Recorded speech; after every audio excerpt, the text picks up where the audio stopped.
Hello, hello, everybody. Hello. How is everybody? Good. How are you?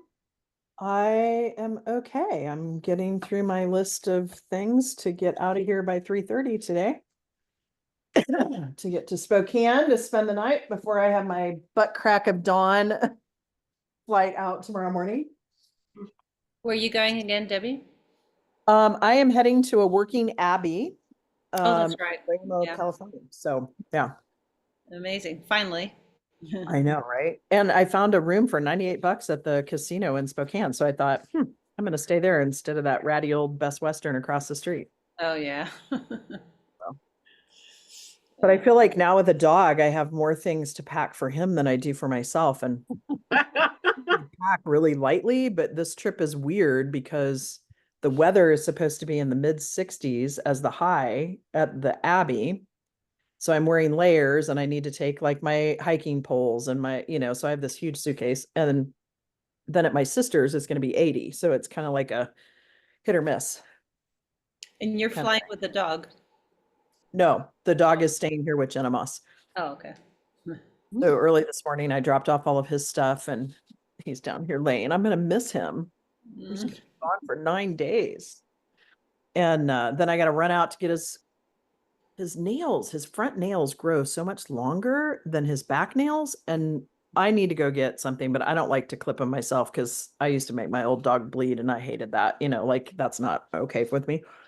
So I got to run him out there and then it's just like all day. It's been like just one of these things where everything is like scheduled and has to happen in a certain sequence. So yeah. But anyway, well, we're going to hold on for one more minute. I don't know if Chris is joining us today. Bethany can't get away from her work. Lachelle, so there's two new people that will be joining us. Lachelle Weemy. And I don't think she'll mind that I told you this, but her mammogram has been scheduled for months. And so she's like, I'm not switching it. And then Shauna, who was in the mastermind and has now decided to become a private client. After the mastermind, they had water damage at their cabin. So she's painting the ceiling right now. So she's like, I'm on a roll. I'm not going to stop. So they will be back. So we're waiting on a couple of folks, but I think we're going to go ahead and get started. I follow Lachelle's Facebook posts, Mhm. and they're always so delightful in the morning. Yeah. Yeah, she has some great posting. She's really good at that. So, well, I don't know. Tatina is new. So, welcome to Tina. If you all know Tatina, well, I've got all my locals on today. That's pretty interesting. Um, Jennifer and Linda, do you know Tatina? Yeah, yeah, we were in the sales workshop. Well, that's right. That's right. Well, why don't we take a minute? It's been a while actually since I've had you guys do this, but I want you to introduce yourself and how you show up in the world. And that fits right into because in the sales workshop, I alluded to the law of compensation, and we're going to spend a little time on the law of compensation today in discussion. And I don't know about everybody else, but today kind of popped up for me, and I was like, oh, there's 5 Tuesdays in this month. And so it was like, oh, it's a teaching call today. And so, yeah. So I don't know if that's maybe what happened to Chris too, but anyway, Chris is our male energy to Tina. He runs Uncle Dan's Powdered Ranch in Hayden. They make it's cleaner than Hidden Valley anyway, and they've got dairy-free ones, but he's in a manufacturing company. So Nice. why don't you each introduce yourself and say how you show up in service in the world, and then we'll get started. Okay, I might as well go ahead. Awesome. Yeah. I'm a coach and energy medicine practitioner. And honestly, I do one-on-one sessions. I teach transformational journeys, year-long transformational journeys, different kinds of programs. And I honestly feel at this moment I'm kind of doing a little bit of reinvention as to how I want to show up. It's going to use all the elements, but it's wanting to come through in a different way. And this is part of why I joined coaching with Debbie, because I have that kind of mind that is non-linear, even though I have a very healthy kind of left and right brain. I do have both, but this is me when it comes to ideas. And I think sometimes I need a good container to hold me, and also wanting to upgrade and step up with my business. So Great. that's Well, we're me. glad to have you. Thank you, Tatina. I'm going to let you pass it on to somebody else. How about Jennifer? I'm Jennifer Steinbeck of Serengo Wellness. I'm a naturopathic doctor and I help midlife women regain control and find vitality and clarity as they go through that menopause transition. And she's someone that sold what, 3 programs in the last, or 2 programs in the last week. No, not really. Well, 2 clients. You added 2 new clients, right? I have one client that's signed on but hasn't paid for her maintenance program. Okay. And I have a couple that I talked into a plan. But they're young and Look at you. You're totally like brushing off this. You're saying, no, they're not. Universe, I don't want they them. don't want coaching. So I Stop said, it. oh, let's do a plan. Stop, And stop, then- stop, Miss Jennifer. And I have one client kind of ongoing still. Yeah, And but then things and a have potential started- client coming tomorrow. Fabulous. And things have started to pop because you went through a little bit of a dry spell. And so now that's where I'm trying to go with this is like you have things popping. I swear it was Just- those cards that I got. Yeah, true. But Jennifer, be careful because like you're saying, oh, I have this person coming in, but they haven't paid yet. Like it's almost like you're waiting for the next shoe to drop, right? Like you're energetically putting that out there. So just be conscious. No, I'm impatient. Pay me, please. Well, yes, because there is an energy exchange with currency, but I would just offer up and invite you to look at that and say, because we confuse the universe. And then they don't know, the universe doesn't know what to do with us. So Right. thank you, Jennifer. Okay, pass it on. Linda. Yes, hello, I'm Linda Larson, and I show up in the world as director of North Idaho Neurotherapy, where we help people heal their brains and also look at patterns that are ingrained of negative thinking, depression, traumatic brain injury, any kind of mental health issue. We do a quantitative EEG brain map so that we know exactly what's going on with the brain, and then we treat it with a protocol so the brain gets in balance. Very excited, very passionate about what we do. And we've had this month, I think I've had 18 new clients, and I'm very excited about that. That's fantastic. Way to go. Yeah. So, and yeah, so that's feeling really good about that. And yeah, just absolutely love what we do. That's great. That is great. Okay, thank you, ladies, for doing that. And what I would like now, and then we'll get into the law of compensation, is I would like to hear a win because part of it is that as you share wins that have happened to you, it increases your vibration and it increases other people's vibrations. So for me, I had a win. My son was like, hey, we're off on spring break. And I'd asked him if he wanted to go skiing and they decided to go skiing. So yesterday morning, I wedged down the bunny hill 2.5 times with my grandson, and my son had a corporate pass with a buddy and got to go up and ski for probably the first time since 2019. Oh. So it was fun to see him be excited about that and say to me at the same time that he's way out of shape.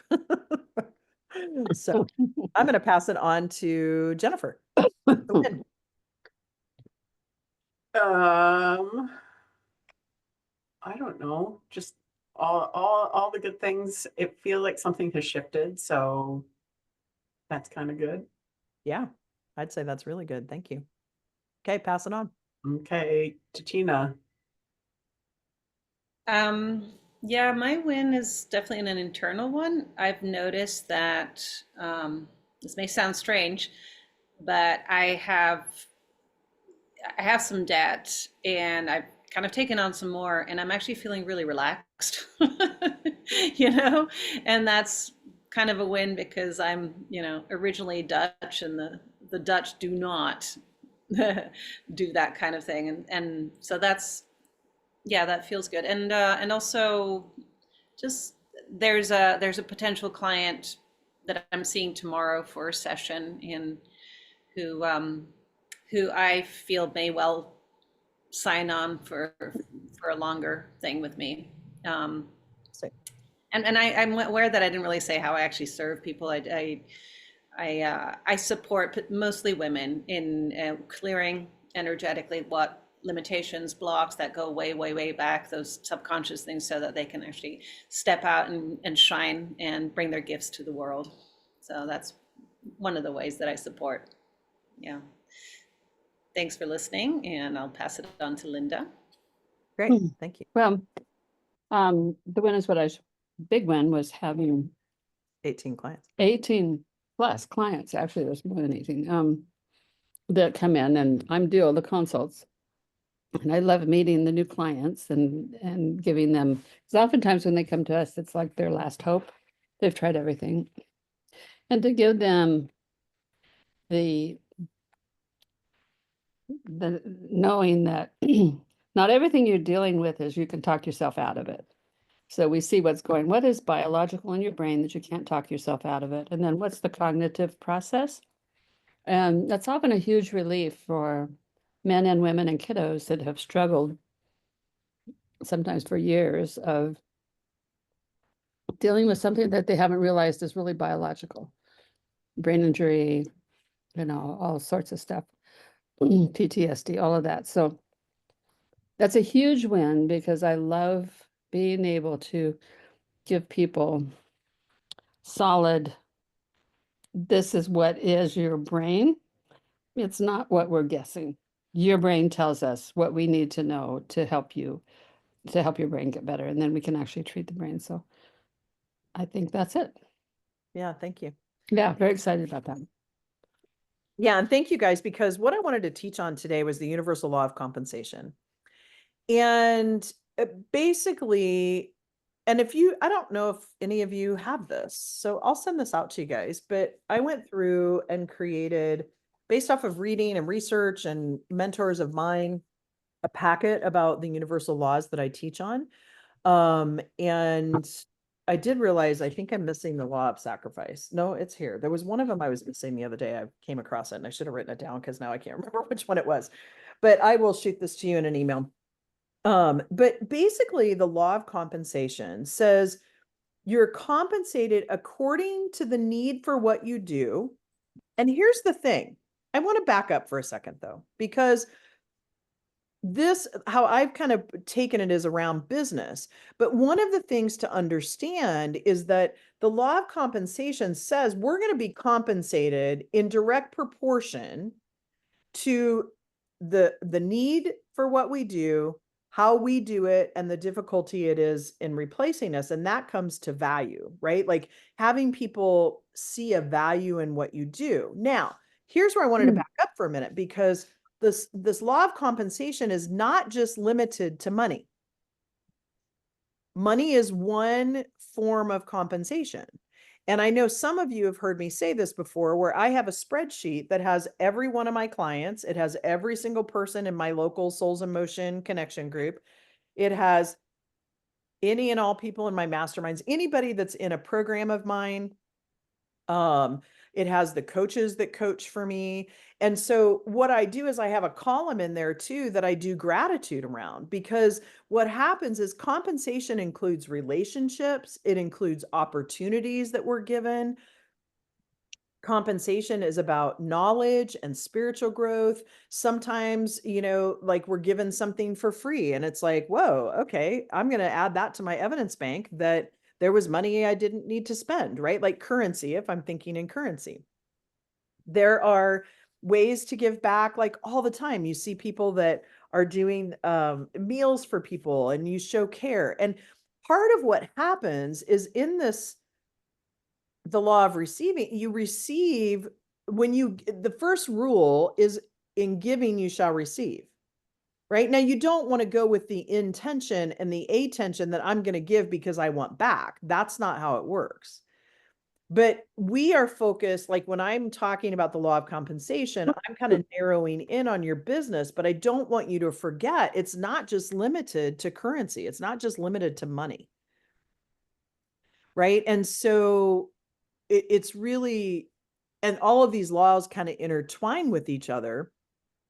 But when you think about that part of law of compensation, when we're thinking in abundance, many times people just get really narrowly focused on the money, the monetary part of it. And so like that's why I have this like wish and prayer that every time I cross the bridge, that I never lose this sense of awe, that I always have this sense of awe when I cross that bridge, right?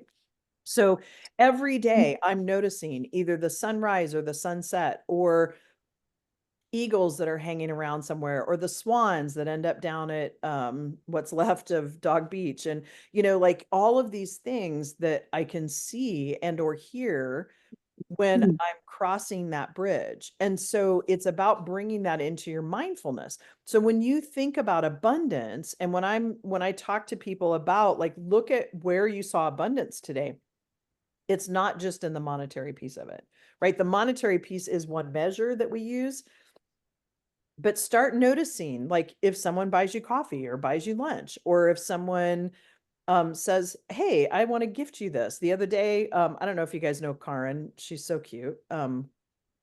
She sent me this whole bag of books. Now, some of them I've read before, and she's like, if you've read them, just pass them on to somebody else, right? And a pair of socks that said gratitude, right? And I'm like, how adorable is that? Like, I felt special because she thought of me about these books. And that doesn't take long, but that's abundance. Do you see where I'm going with this? So I don't want you to forget that. So as we look at this today, however, we're going to look in this in relationship to your business and what you provide. So if you don't have a pen and paper, you might want one, because we're going to do a little bit of workshopping in this one. Now, what this law also says that we're compensated according to the need for what we do, our ability to do it, and the difficulty there is in replacing us. And in order to receive more and begin to draw ourselves into something larger, into the up leveling, we have to become too large for our present place. Right? I was listening to a book this morning called Energetic Selling and Marketing. And she was talking about this idea of what I do too, where I say to people, I want you to imagine what that feels like, what it looks like to be that woman who is doing that desire, because you already have it inside of you, or you wouldn't recognize it. Right. And you have to tap into that, not just from the mind space, but how that feels in your body and what emotions come up for you. And so as we become too large for that current place, and many of you have heard me say this before, and I haven't thought of a better analogy, but it's just like hermit crabs, right? They get into a shell and then they outgrow their shell. And the hope is that when we start to outgrow our shell and it becomes a little bit uncomfortable, we come out versus waiting for it to like pop us out, right? Because we become so big, it doesn't even fit anymore. The goal is to recognize that beforehand. Now, here's what's interesting is as that little crab goes to find a bigger shell, it's uncomfortable, it's vulnerable, right? We're in this energetic space because we're going from the metaphysical to the physical, and that road between those two to create form sometimes can be pretty scary. But if you think about it kind of in that way, so we have to become larger. We have to up level to then help us up level the products and services that we provide. Now, how we do this is we help solve bigger problems. And sometimes, you guys, it's not even bigger problems. Sometimes what happens is we get so caught up in what we do and we know what we do, but we don't necessarily go back to, we're at point S, but our clients are at point A. And we have to go back to point A to help them see the pain point that they're having, or the circumstances, really, because I'm beginning to believe what Peter Crone says is that we don't have problems. We have circumstances, and we either like the circumstances or we dislike the circumstances. And when we dislike the circumstances, we label that a problem. Right? So, but it's about helping them see where they're at, that there's something there that we can help them to get to where they want to go. And so many times I struggle with it. That's why I have a great marketing person, because I struggle with that. No, when I talk about sales, we have to talk about the energetics and we have to talk about like 18 things versus she's like, just figure out the sales script. Like that's what people want to know. Like, how do I go about doing a sales call? Then you can talk to them about the other things, but you have to think about what their pain points are at that moment that you would want to help them and become Yoda, right? From Star Wars. Does that make sense? Yeah. So it's about helping them solve their pain points or even helping them solve bigger problems. It's of being a greater service, giving generously and intentionally, right? Making sure that we're increasing also our capability. And if we're dealing with people, and every single one of you on this phone or on this Zoom call, I can say this with confidence, a value orientation for you is learning, right? And that's Yeah. because you are in service to other people. And if you weren't, you probably wouldn't be a client. And so, like, part of that is we want to expand our own capabilities because we want to learn to then be able to, and probably most of you don't read a lot of fiction. If you are reading something, and I'm including all types of reading, listening, Kindle, whatever, it's usually, I could be wrong here, so push back, 75-25. Like maybe you'll pick up a fiction book when you're laying on the beach, but you're reading about your profession or you're reading about people and how they think. You're reading about how to better yourself, how you can grow and evolve, right? And the key to that too is looking at it as growth and involvement versus something's wrong with me, right? When we're constantly out there trying to learn because we think something's wrong with us, then we have to unwind that. And many of us come from that place, right? But we want to expand our capability. So part of that is also then increasing your capability. Now, I sometimes see people use that as an excuse. Oh, I can't do X, Y, and Z because I don't have these 5 certificates. Now, in some professions, you do, like Linda, for you to be able to run one of those high voltage machines, you have to have a certification, right? Like there are some legal things sometimes within professions. That's not what I'm talking about.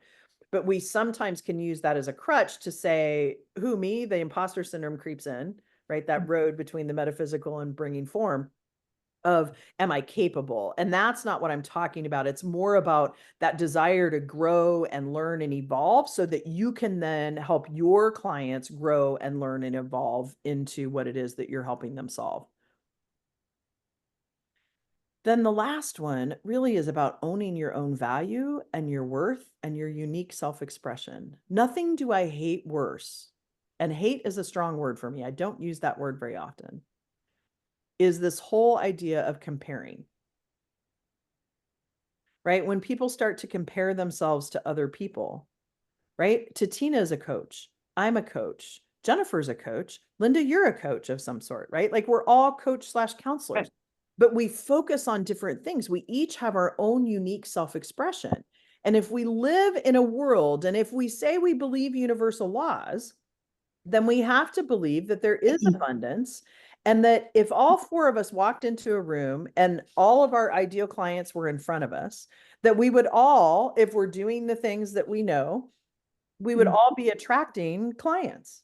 Right. Because some in that group are going to be attracted to Linda, some are going to be attracted to Jennifer, and some are going to be attracted to Tina, and some are going to be attracted to me. Now, what sets you apart, this is that whole, our ability to do it and the difficulty in replacing us, is that on this call, anyway, each of us have a specialty in it, right?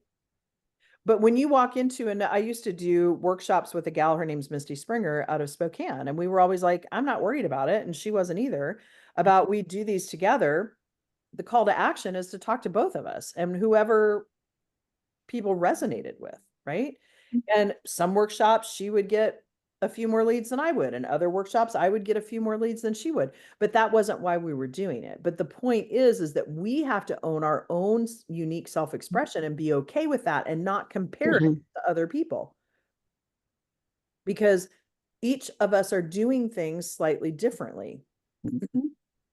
And the biggest piece that I see with people is owning your value and your worth, right? Like not going into this imposter syndrome.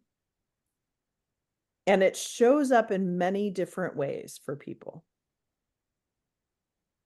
Like I can always tell when I start to question my value and my worth, because here's the deal. The person that said, get to the heart of the onion, they're full of bullshit. There is no heart of the onion. Like it's just layers, right? We've all been wounded at certain points and the layers just, we continue to move the layers and then something else shows up.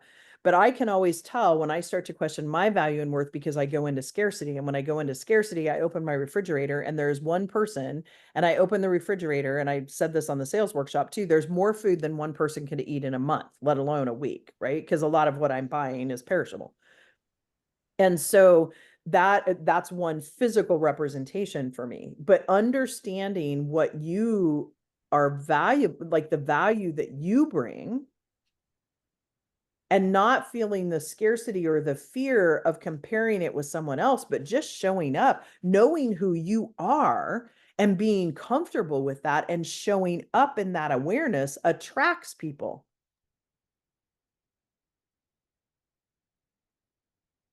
So the need for what we do, our ability to do it, and the difficulty in replacing us. And in order to receive more and elevate our impact, we have to outgrow our current place by solving bigger problems or pain points, being of greater service, expanding our capability, or owning our value and worth. So I'm going to open it up to any questions you might have. I have some discussion questions that we can throw out there too. And with that, I just have to say, there is a piece of this too, that in order to keep a high vibration when you're doing this work is celebrating, Mhm. which is part of why I had you do a win, and embracing the work that you do. Being in the gain versus in the gap. And if you haven't read the book, The Gain and the Gap, I highly recommend listening to it. But this idea of, because my friends and I now say the Gap is only a clothing store and we don't want to shop there. So, I mean, I don't mind the Gap, but you get what I mean. But like celebrating those wins. Anytime I start to feel myself lower in vibration, all I have to do is one of two lists. If I'm feeling like I haven't gotten a lot accomplished, I go through and I list out everything I did in the last hour. And I'm usually amazed. You all would be too. Not of mine, but of your own, right? Then I'll sit down and I'll say, what are some like gains that have happened today? And when you start listing them, you come up with all sorts of things, right? So making sure that you're celebrating. So I'm going to open it up. What questions? I just dumped a lot on you, but what questions or thoughts do you have? And we'll just create a little bit of a generative dialogue. And if not, I have some discussion questions. Or what resonated with you? I think what you were talking about, comparison, is so big and so ingrained. And I was working with someone with EMDR, and and that just the childhood horrible things that were said, and how that hangs on. And then you compare yourself. And what's interesting is typically people will compare themselves and then they're less than, not Mhm. more than someone else. And that negative spin as well. I'm going to validate that there really is something wrong with me because I'm going to compare with someone else. And you have no clue really about what's going on with someone else for sure. Yeah, Linda, that's so interesting as you say that, because I've never known, like, I'm thinking back to that comment you made about usually when we compare, we're comparing ourselves as lesser than. Yes. And if you ever compared yourself, I don't know about you, but if I ever compared myself more than, I usually was knocked down a couple rungs, Yes. right? Where you're not being humble, or these stories Right. come Right. in, or, you'd get a ding on your job evaluation or whatever, right? Mhm. Yeah, I'm actually thinking about a very specific situation when I worked for Citibank. And I do have the ability to influence. That is one of my talents. Yep. And we used to go through this whole ranking system with our trainers and our training managers. And, usually my people were ranked in the top 3 quadrants and not the 4 and 5. And that became a bone of contention for people. Mhm. And I'm like, my people are just that good, right? Like, and Right. so then I got knocked off a little bit because I was told I sell too much about my people. And I'm like, isn't that the point? Like, I'm selling why they're Oh so my awesome. goodness. And but that's so, it's slick how sometimes that shows It is. up in ways that you don't even think about it. Right. And so when somebody's telling you those things, I encourage myself to remember in my clients, and when they're putting you down or whatever, hold up the mirror. They're telling you about themselves, not you. Yeah. But if we own it, then yeah, that whole conversation then, yeah. Yeah. Tatina or Jennifer, anything? Yeah, kind of specifically to something that's happened for me over the last few weeks. Also addressing that imposter syndrome, where I kind of go into this, who am I to? And I suspect there's a little sabotage mechanism. I'm really relating it to sales for me, because when I'm in front of a client, when I'm face to face, when I'm in the moment, when I'm present, none of that stuff matters. I'm actually very, very confident, and I'm really, I trust what I feel I need to say. It's like it sort of somehow downloads through, and I have no time to think about it, which is a good thing. But pre and post, man, it's I take myself through the ringer, uh, and I suspect that even though I feel really sure, for instance, that this person I'm completely qualified to work with, they think I'm the bee's knees. We just resonate, right? Yeah.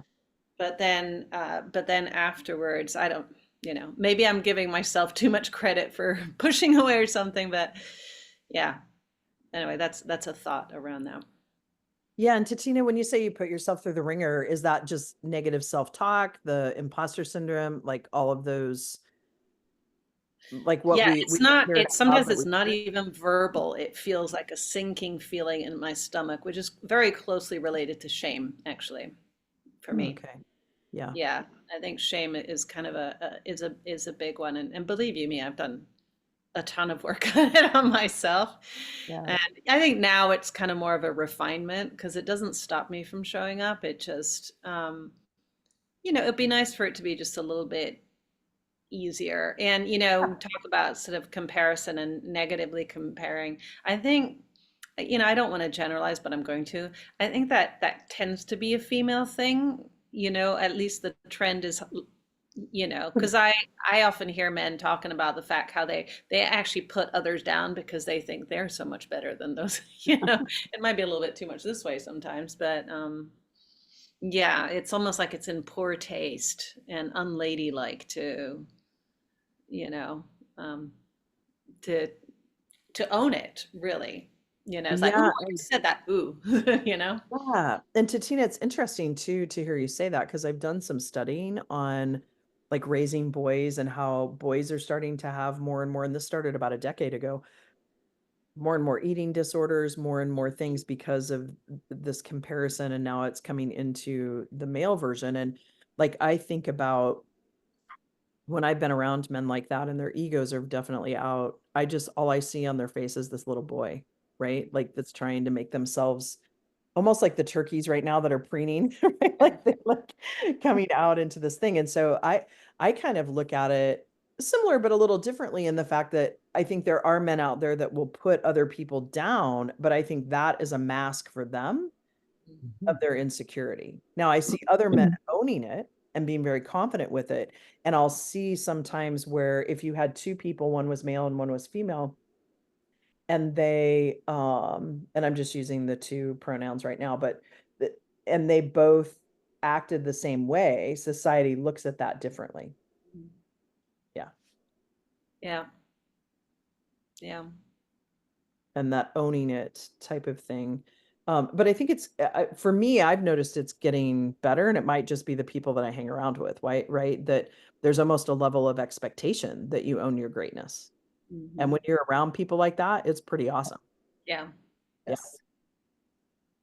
And that whole idea of owning your value and worth, I say this a lot to people that like borrow belief that I have in you and find if you don't have someone other than me in your life that believes in you more than you believe in yourself, find Find somebody, them. Find them. because it is so empowering, knowing that I have 3 other women on the East Coast that I've done, years of work with, and knowing that they believe in my abilities more than I believe in my own. I'll share a one with them and they're like, well, of course you did. Why wouldn't you? Right. Like, well, okay, but I need some praise. Give me some affirmation. Right. But it's so empowering to know that you have other people that believe in you. And because we find whatever evidence for the evidence bank that we believe. Right. Yeah. Jen, did you have anything? Not right now. Okay. So I want you to think about, and some of you might be experiencing a little bit of this right now, but where in your life have you outgrown a past role or a position or something within your business? And then how did that open doors for greater compensation to come in? Do you have an example of where that might have happened? Well, I do. So, we're licensed therapists here. There's 3 of us. Yep. And so what I realized is that running the clinic as director and seeing clients every day was not working. I just couldn't do it. And so I outgrew that. So that became very uncomfortable because it was like, I'm not going to work on weekends, but I would. Anyway, so I then I had my admin assistant, she scheduled off Tuesday afternoons from 12 o'clock on where I don't see clients, which gave me opportunities that I'm still working in to get this going the way I want it to do, where I do directorship business, but also I'm wanting to put in courses that I want to learn so that I'm taking myself up to the next level that I want to, because there's so much to learn in this field that I really want to learn. And so that was a big shift for me, and I love it. Yeah.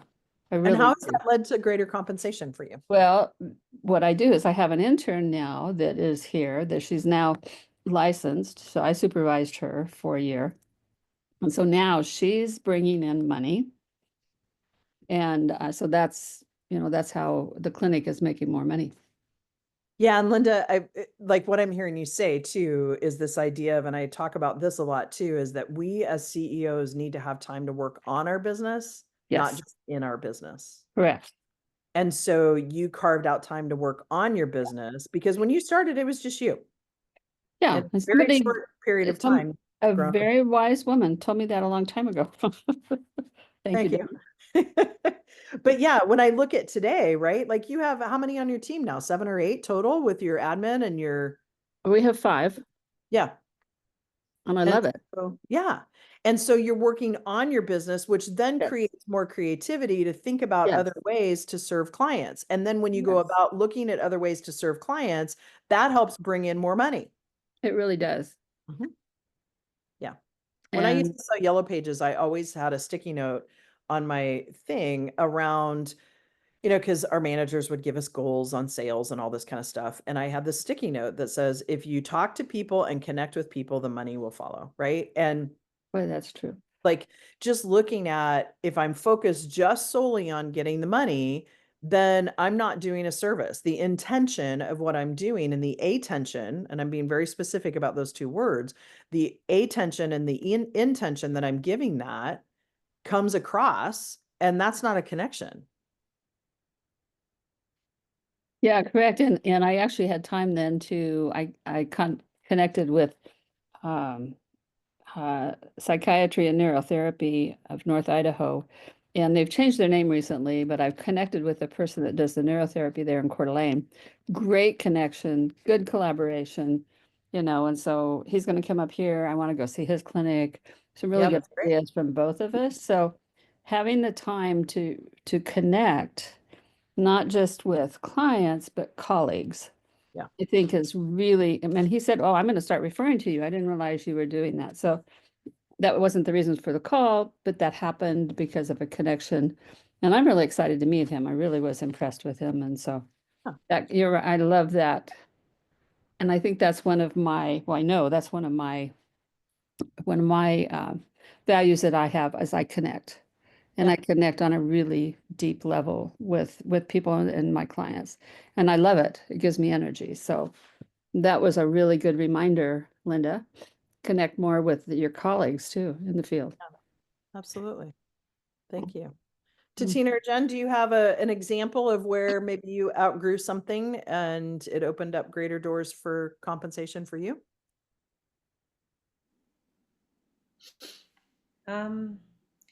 Yeah, well, for me, it's interesting. It's having trained with a specific teacher in what I do, and it's very, very easy for me to think I have to do it her way. Yeah. And she is somebody who's been established for a long time. She has more clients than she knows what to do with, but it's always that one-on-one kind of thing. She teaches too, and she's admitted to me that her revenue comes more from that than from the one-on-one clients thing.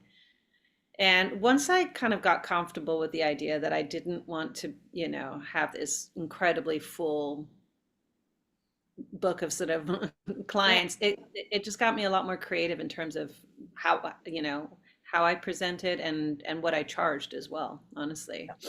And Good. it was hard for me to do it, but I started charging more than she did. And it was like, oh my God, who am I to do this? And I've noticed her making some noises. So it's been a really, really good exercise to go, I'm going to sit in the value of me, and not that I devalue her, Right. but she's got her own stories around it, Yeah. And she's on her own journey. Yeah. And she's on her own journey. And yeah, so that, that definitely brought in more income, more revenue. Yeah, that's great. Thank you for sharing that. Jen?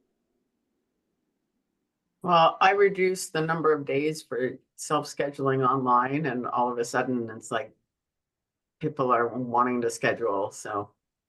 Isn't it funny how that works? Yeah.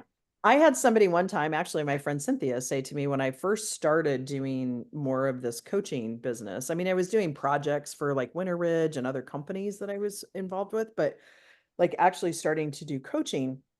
And I was involved with this HR networking group because part of my role as a CFO was also the HR component. And it was so interesting because she said to me, okay, so you're not ready to start for 3 months, but when you go and you're talking to people and they ask you what you do, talk about how you're a coach, but you don't have any availability until January. Yeah. And this was like end of October. And all of a sudden, everybody's like, well, I want your card. I want to, where if I was like, well, yeah, let's get on the phone next week and we can talk about what, they're like, oh, well, wait, it's just so interesting. And that's that idea of that messaging too, that you have to work hard to make money, right? Where in fact, the more I play and the less like pressure I feel about things, so I have to put things into place so that I don't put pressure on myself. But the more I play, the more clients are attracted to me, which then ends up equating to more compensation. So that's awesome, Jennifer. How many days have you seen people now? Well, I've only ever really scheduled on 2, but I had 4 open for whatever, and then I just decided to go back to 2. Yeah. And in person only, as we talked about. Yes. But then I also started noodling around with the idea of putting together a practitioner training. Okay. Yeah, we should talk more about that. And so like what Jennifer was just alluding to, one of the things that she noticed is that on her scheduling, it said like in person, over the phone, or Zoom, right? Or it didn't say Zoom, but like video. And local people were signing up for like phone or Zoom. And what she was finding is the people that she sees in person, she has a higher conversion rate than those that are on the phone, right? Because you're building more of a relationship than if you're on the phone or flat screen. And so she decided, and I'm like, try it out. So she took out the other two options and just put in person. Now, once she starts to expand and she gets people outside of the local area, then she can add those back to it. But the point being is, like, when you make those small adjustments, sometimes they make huge impact in your business. Actually, what was even more impactful Yeah. was your statement that this is how you do business. Like got that written down now. This is how I do business.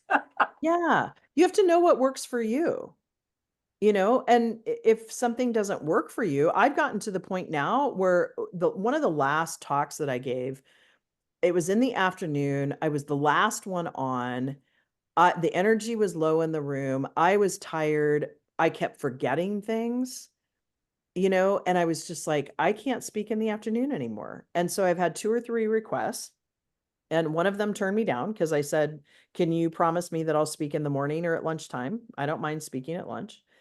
And the other 2 were like, yeah, that'd be great.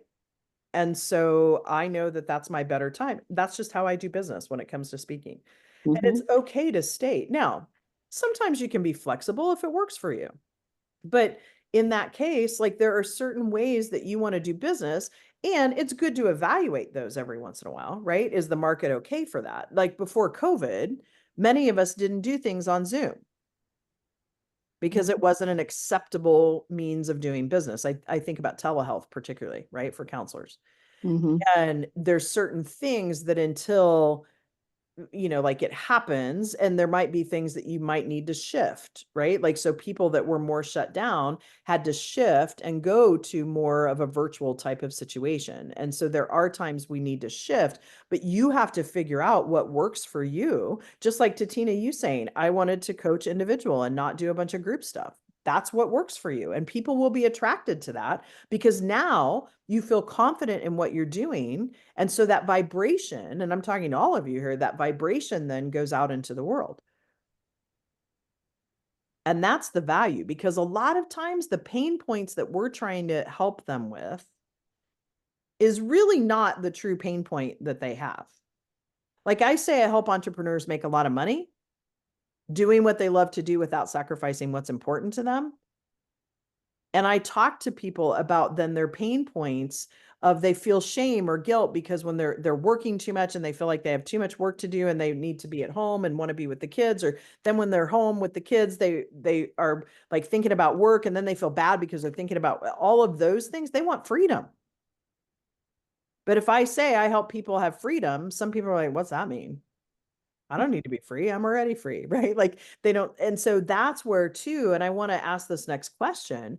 When you think about pain points that people have or problems that they have, what is it? And take a moment to write this down and then we can share with each other. But like, how do you currently help people? Like, what are those pain points? What are the things that people are experiencing?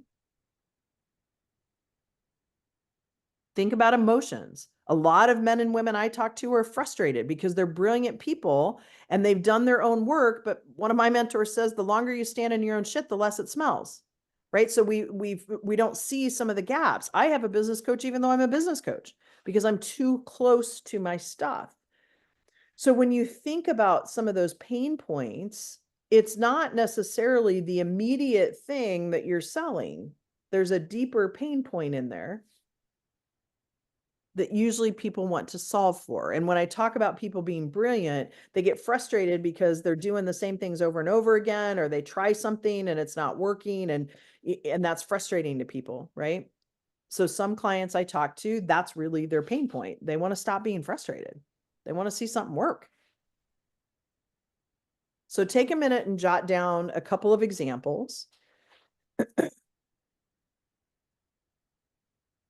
And part of what I'm pushing you to is you could come out with some pat answers like you help people make a lot of money, right? But ultimately, the bigger or deeper problem or the deeper kind of pain point is what I'm trying to get you to get at here.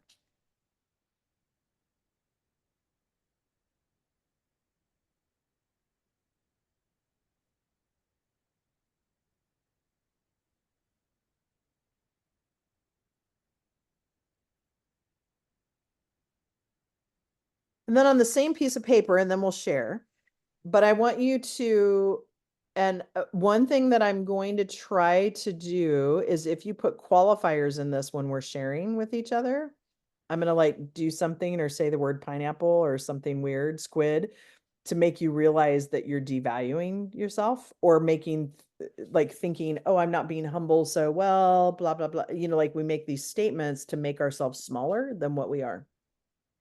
But I want you to think about what skill or skills, strengths, and or perspectives do you have that would be difficult to replace?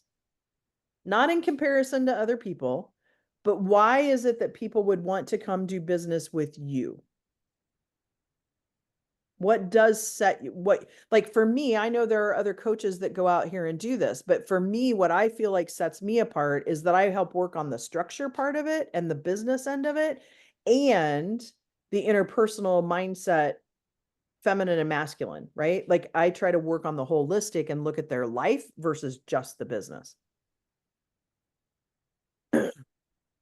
So I want you to think about what skills, strengths, and or perspectives that you have that are difficult to replace.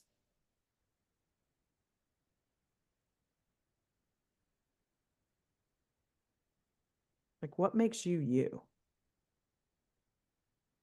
And how does what makes you you help other people?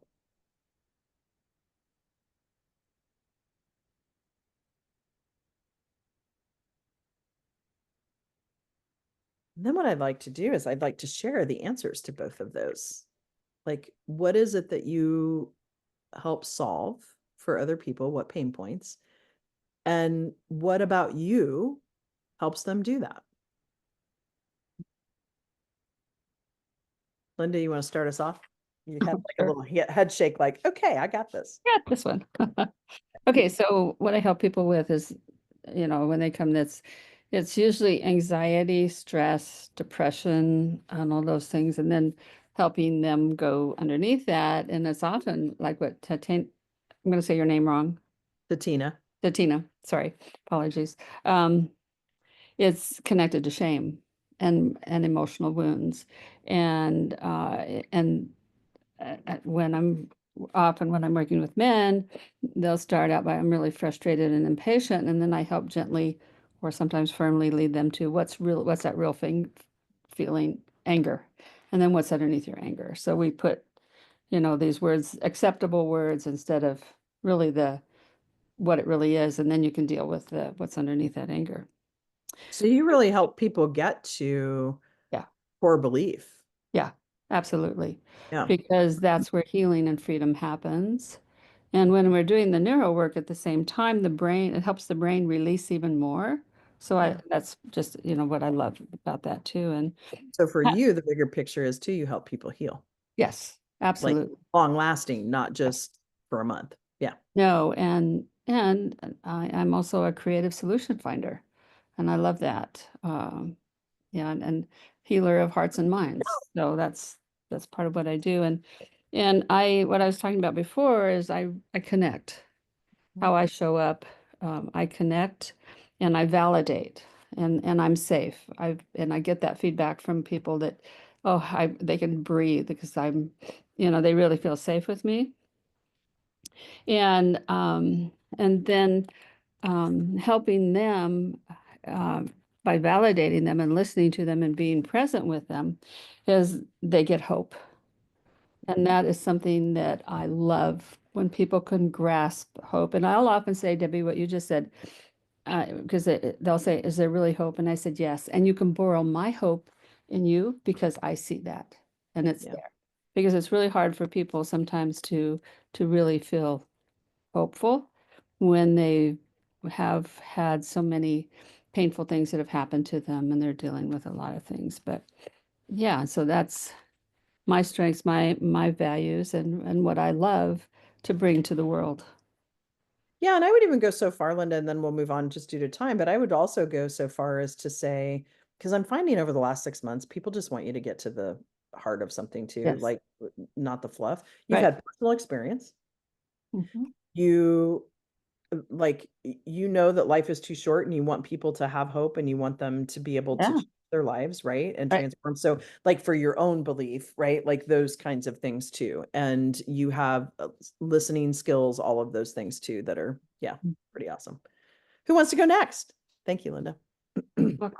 I shouldn't say who wants to, right? But like, would you mind I sharing, will. I will. Jennifer? So women come to me with mood swings, hot flashes, brain fog, all the things that are going on in midlife. It is, I call it physiological chaos, and it is mirrored in their life as life chaos. But what's really going on with them is that there's a transition in their role within the family structure, the greater family structure. So they're usually, I say that they're taking on the role of the matriarch. And they're moving out of being just the mom and they're becoming the matriarch because their mom or their mother-in-law is, needing help now. And I usually, so the other bit, the skill, strengths, and perspective, I have a systems approach that I use that goes beyond the number of bottles of supplements. We're using movement and daily habits and a little bit of food, but it's really, making things easier within their life so that they can accommodate that change. Yeah. And Jennifer, what I love about that is at first I was like, well, you help people feel like themselves again, but really it's like never being at point A or point B. Like they're never themselves again because physiologically they're changing. So you help them figure out the new normal. I put something on Instagram a week or two ago about how your 20-something health coach can't help your 40-something body. It's good. That's good.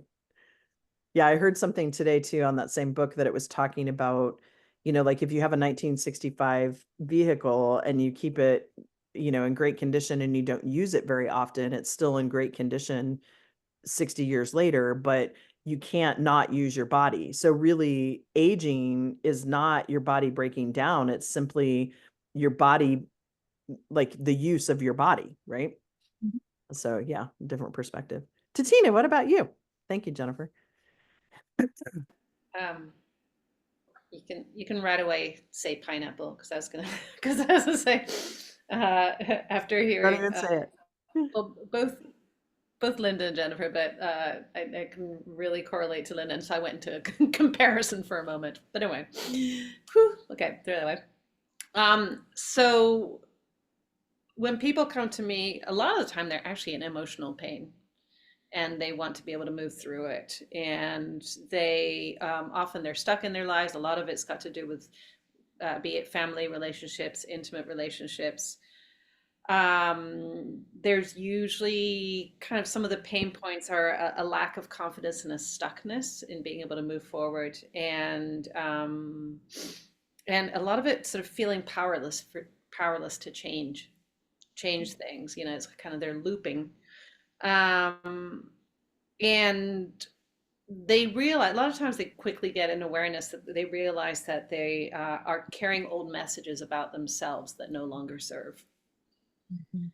So what I bring to it, a lot like Linda, I would say my number one thing is bringing a sense of safety, and for them to be able to start to bring back these lost parts of themselves, the ones that they splintered off in order to be able to cope. Yeah. And I help them to bring a foundational sense of safety, so it's okay to bring those back. And with that comes loving, comes value, and in that I also educate and bring some actual real practical tools and somatic ways of them being able to shift from that old way, not only of seeing but of feeling and vibrating at that level, Mhm. to a whole new way, which it literally within one session it can make the difference of how they see themselves and the world. They feel it immediately. And I think one of the things that also set me apart is that I'm very hot about them anchoring that shift. So it's not just a feel good session, but they actually take it out into the world, and they repattern their nervous system, their emotional system, their energetic system. Yeah. So Um, it starts to become application. yeah, it's I think that can get missed sometimes. And just as we have a whole bunch of habits that came out of our belief, that create then the circumstances of our life, one needs to create a whole new set of behaviors and beliefs. Well, habits actually is what I'm looking for. The word is habits. Awesome. Well, ladies, thank you so much. It is the top of the hour. I appreciate your openness and your willingness to discuss and share. And please reach out if you have any questions about the law of compensation. And otherwise, I'll see you in your individual sessions and or in 2 weeks for our mastermind. Thank you, Debbie, and thank you, everybody. Thank Bye. you. Bye.